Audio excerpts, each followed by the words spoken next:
Shalom, this is Nizama Shal Hamada Bar Yasharal, Nizama the Hebrew Mystic Healer.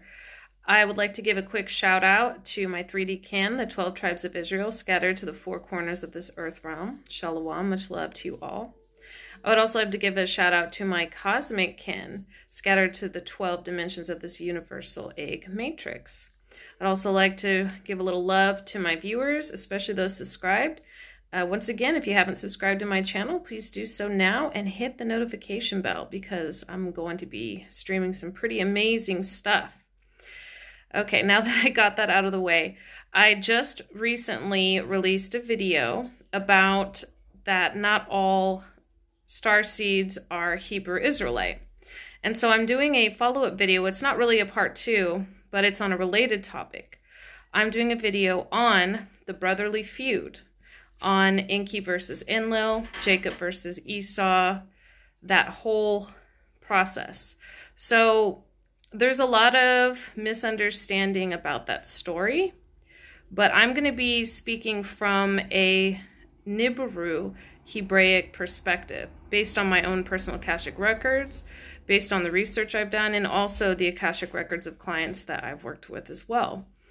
So what I would like to touch on is the topic of the bloodline and cosmic feud between Enki and Enlil, which translates down into the brotherly feud of Jacob and Esau, which are the kin of the Annunaki, specifically from the Enki cosmic and biological bloodline. So before I get into that, I'm just going to have to briefly describe the whole feud between Enki and Enlil, who Enki and Enlil are, how they relate to the Bible, how they relate to the Niberu/Hebrews, and how this whole drama is still playing out today in 3D and in the higher realms as well as we speak. So first of all, for those of you who haven't watched some of my other videos, I'll try to give a quick breakdown on Enki and Enlil.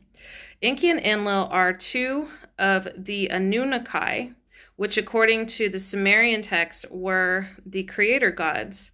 Now, there is a viewpoint that comes from Zachariah Sitchin, who is the one that people primarily think about when they think about the Annunaki. Now, I don't subscribe to his work. I've said this before, but I'm just reiterating that. I believe there's some nuggets of truth in there, but given the fact that he pushes an alien conspiracy type religion and that he is a 33-degree level Mason, I don't subscribe to what he teaches. There have been some texts that have been mistranslated, so I just kind of want to put that out of the way. However, Enki and Enlil are two of these gods described in the Sumerian text. Enki was the one that technically helped modify the human race. He was the one that also had offspring, which into the human race, which are hybrids between the Annunaki and the human race, as part of the root races that were already in existence here. Now, Enki is basically described as Lord of the earth and water. He had a close relationship with the people that were here. And he also was the one that saved Noah and his sons and their wives from the flood. This is talked about in the Epic of Gilgamesh within the Sumerian tablets, and this is also talked about in Genesis in the Bible. It's the same story, just from two different texts, but it's really a retelling of a much older story that happened. So the reason why Enki saved Noah and his family is because they were actually related to him, which this is talked about in the Epic of Gilgamesh. Now, Enki's symbol or emblem is the snake. Enki, according to the Emerald Tablets of Thoth, is behind, because Thoth was actually his son. He was behind the teachings of the Kabbalah as far as what was given to the Shemitic people, which the Sumerians and the Akkadians are also from the Shemitic line. Even though they're not Hebrew Israelite, they are Shemitic, that the Annunaki dealt with the Shemitic people primarily. So anyway, I digress. So Enki was the one that taught the way of the Essenes, which goes back to the kingdom of Mu. Enki was the one that passed on the wisdom of the Kabbalah. Enki also encouraged vegetarianism, And Enki believed in ascension, which is why even in the Emerald Tablets of Thoth, this is talked about, how to ascend this universal egg matrix. So contrasting that with Enlil. So Enlil was his brother, half-brother, I should say. And Enlil was called Lord of the Commanding Forces, or the Most High of the Council. He was put above the council to rule over them and to enact and sustain and maintain the laws of the council, aka, according to Bible, Torah. Now, Enlil was called the Prince of the Air. Enlil's emblem was the eagle, and Enlil was primarily concerned with keeping order on the earth plane while the Annunaki was present. He believed in warfare. He was very much a general in that sense, and he was also responsible for the destruction of Sodom and Gomorrah, and he was the one that made the decision to flood the earth. So now that I've explained who these two archetypes are, or these two ancestors of the Hebrew Israelite people, I now need to explain where this factors into the bloodline feud between Jacob and Esau. So, I do want to clarify that both Jacob and Esau are from the line of Enki, because Shem is from the line of Enki, because Noah was from the line of Enki. Now, the reason why I say that the Shemitic line specifically, going down to the Hebrews, is the one that was selected as a special bloodline according to the Bible, all over the Bible. Specifically, though, this is outlined in Psalms. When in Psalms 82 it was said that the Israelites were the children of the gods and that the Most High sat on the council. So there's that outline there. However, I do want to say that there is DNA within the modification of pretty much everybody existing on the earth plane at this time. Now, why didn't the Annunaki deal with the other two brothers of Noah, Japheth and Ham? I want to just kind of bring this out, so to speak. So it's not that they didn't really deal with them. It's that they were not selected to be the chosen bloodline. They were not continually incarnating and dealing with those particular bloodlines after a period of time. And the reason being is that the laws of the council were chosen to be given to Abraham. And the reason the laws of the council were chosen to be given to Abraham is because Abraham was the one that wanted to keep those laws. And he passed those laws on to his children, Isaac, and then Isaac, who had Jacob and Esau. Now, Esau was not really about following the laws of the council, and he really wanted to do his own thing. Also, even though he was the firstborn son, he was not prophesied from these extra-dimensional realms of the Annunaki in order to rule. The Annunaki selected Jacob to rule the earth because they have the strongest bloodline ties to Annunaki and because of the obedience to the council laws, which were Torah. So, this is what started the whole feud between Jacob and Esau. Now, this is just from like the biblical perspective, and I'm adjoining it to the Sumerian perspective. Why this is important is there is a feud that went on between Enki and Enlil. So the Hebrews initially dealt with both brothers. In fact, they dealt with that whole Annunaki family. However, this feud grew between Enki and Enlil. It started really primarily because Enki was supposed to be the one patrilineally that was supposed to rule. So that was an issue there. But then there were further disagreements about how they were going to handle the humans that they had put into servitude on the earth in order to mine for them, among other things. So Enki really believed that the humans, after the Annunaki were done and left, that they should have their own sovereign culture, that they should be their own people, that they should be left alone. And Enlil really didn't see the purpose in that. That's why he wanted to flood the earth. Enki rescued Noah and his family because they were from his bloodline. So he had a soft spot for the humans that had been modified by the Annunaki, specifically those that came from his physical bloodline. Now, what I mean by that is Enki and another group of Annunaki known as the Watchers, they were the ones that actually mixed with the humans directly, not just by modifying their DNA, but actually reproducing with them.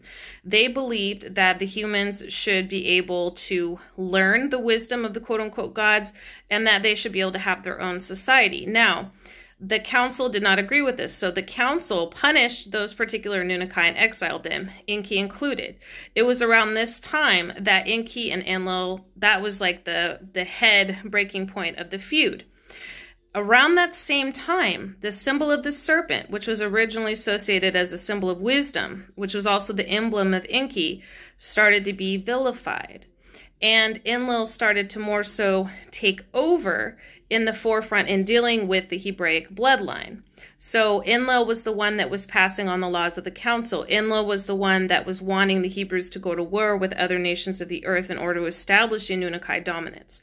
Now, I'm not saying that the Annunaki didn't deal with any of the other people whatsoever. That's not true. But I will say primarily and specifically when it comes to Enki and Enlil, they did deal with the Hebrew Israelite line specifically because of the maintaining of that lineage.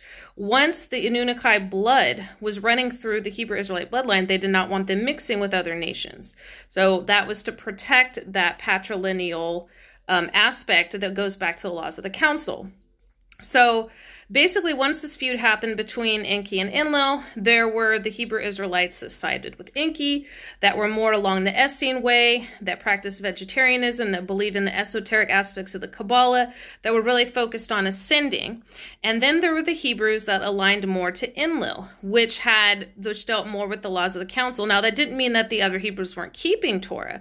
It just meant that they believed in the animal sacrifices.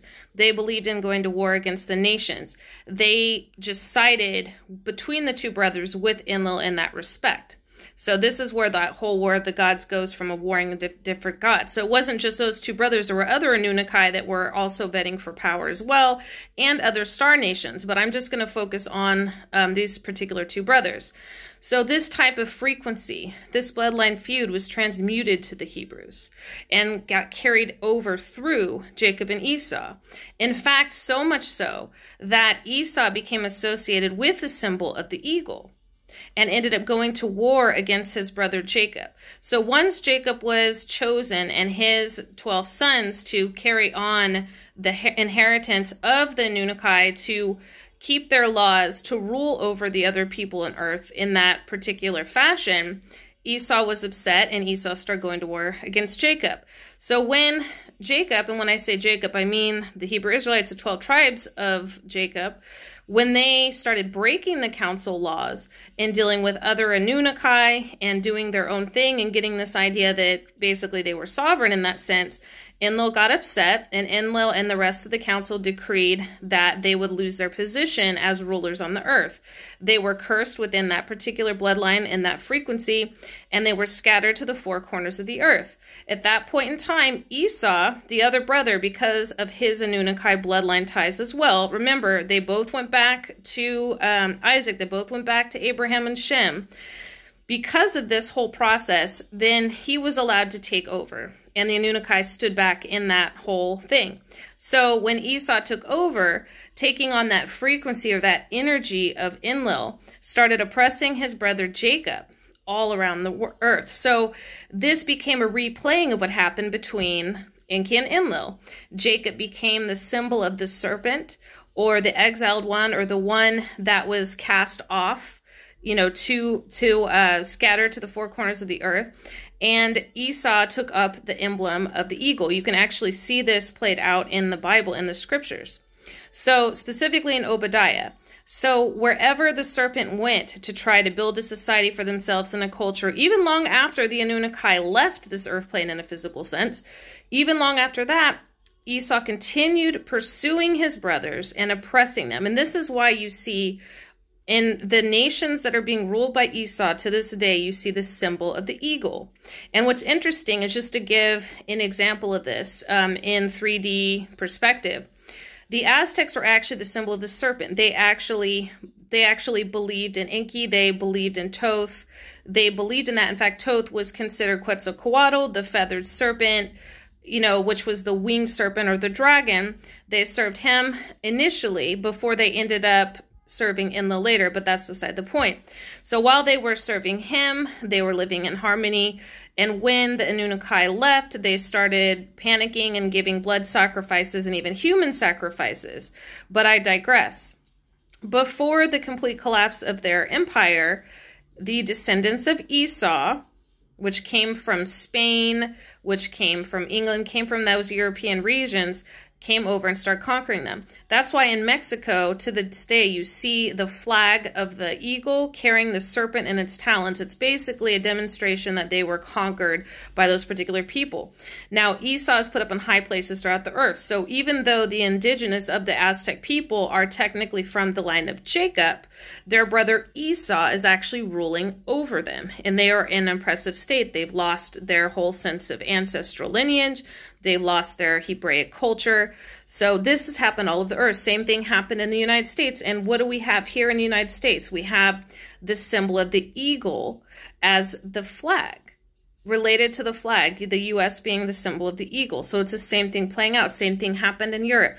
So everywhere the serpent people went to try to build a culture for themselves and live peacefully, because of that curse that was put on them by their council, Esau was going after them and putting them in these subservient positions all around the earth. So, according to the Bible, there is a prophecy where in the end times, once Jacob, the 12 tribes of Israel have served their penance, so to speak, they are going to rise up against their brother Jacob, and they are going to take over as ruling the earth.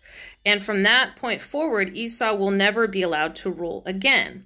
This also explains why you see a lot of what people would consider quote-unquote regressive reptilian lineages that are in the high places of the earth, right now, ruling. This would be Esau.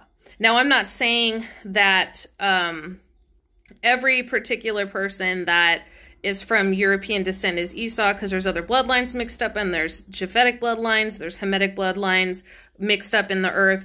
But the ones that are primarily ruling, and the ones that are ruling over regions on the earth where Jacob had been, where the 12 tribes of Israel had been, are the Edomite or Esau descendants. Also Annunaki. However, not from the line of Jacob. They're from the line of Esau. So they both go back to Isaac. They both go back to Abraham. They both go back to Shem. But the Hebrew Israelites are specifically through the line of Jacob and Esau. And the Edomites are specifically from the line of Esau. Because the Edomites took it so far against their brother Jacob, that is why they are going to be punished for what they did by the Annunaki, according to this prophecy. And they will never be allowed to rise up or rule again. So, as I identified in the previous video, I already identified who the Hebrew Israelites in 3D were. So let me just list some of those off again. They're the so-called blacks in America that came here in the slave trade. They're the ones that were indigenous there before. The original indigenous people of Central and South America. They're the Aboriginal tribes within West Africa, primarily the Bantu, the Igbo, the Shanti. They were the original black Scythian Vikings, the original black Spartans, the Moors that came to Europe, the original Druids, the Aboriginal Australians, the original Samurai, the Hmong in China, the original Philippine people, Hawaiian people, Polynesian people. These are all examples of the 3D Hebrew Israelite from the 12 tribes of Jacob that are still alive to this day, scattered throughout the earth, just like it was prophesied to happen in Deuteronomy 28, oppressed by their brother Esau, just as it was prophesied to happen. So Esau would be the so-called descendants of the races that came after Jacob into Europe, that came into certain areas of the Middle East, that came into America after the fact. This is how you would identify Esau. Esau is a man of war. Esau's symbol is the eagle. Esau is about conquest. They are about having power and control. So that's how you would identify those people. So a lot of people that are so-called Caucasian are from an Esau bloodline, but not all of them. A lot of Caucasians are not from the Esau bloodline. A lot of Caucasians are from the Japhetic bloodline. So the so-called Ashkenazi Jewish people that replaced the Hebrews in the secular state of Israel are primarily from the Japhetic bloodline, although they are ruled over by Esau. So Esau's in the high places all around the earth. That's how you can tell who they are, and that is actually explained in the prophecies in Obadiah. So I just kind of wanted to put that out there. And, you know, again, you can tell who the Hebrew Israelites are because they're the oppressed throughout the earth. They were the victims of the transatlantic slave trade. They were the ones put into slavery. They're the ones that lost their culture. They're the ones that were pursued by the symbol of the eagle, by their brother Esau, who operates under that Enlil type frequency and emblem. So I just wanted to do a quick video on that. I just wanted to illustrate the whole Enki and Enlil feud, the whole Jacob and Esau feud. And when all is said and done, both Enki and Enlil are ancestors of both Jacob and Esau. And this whole feud has been playing out for a very, very long time. And it doesn't just play out in 3D, it plays out in the higher realms too. So with the Annunaki and the higher realms as well. So I just wanted to kind of point that out. Now, not all people, as I said before, are Annunaki. Not all people are starseeds, and not all starseeds are Annunaki. And not all starseeds that are from Orion, Draco, and Sirius are Annunaki. Only those that descended from that specific Niberu cosmic bloodline that came out of the void, that crossed over into those celestial realms and then crossed over down here. Them and their children are tied to the Niberu. So I just wanted to point that out. So I hope that this video has been informative for everyone. I hope you guys enjoyed it. If you did, go ahead and give it a like. And as I always say, if you haven't subscribed to my channel, please do so now so you don't miss out on any upcoming content. Thank you for watching. Shalom.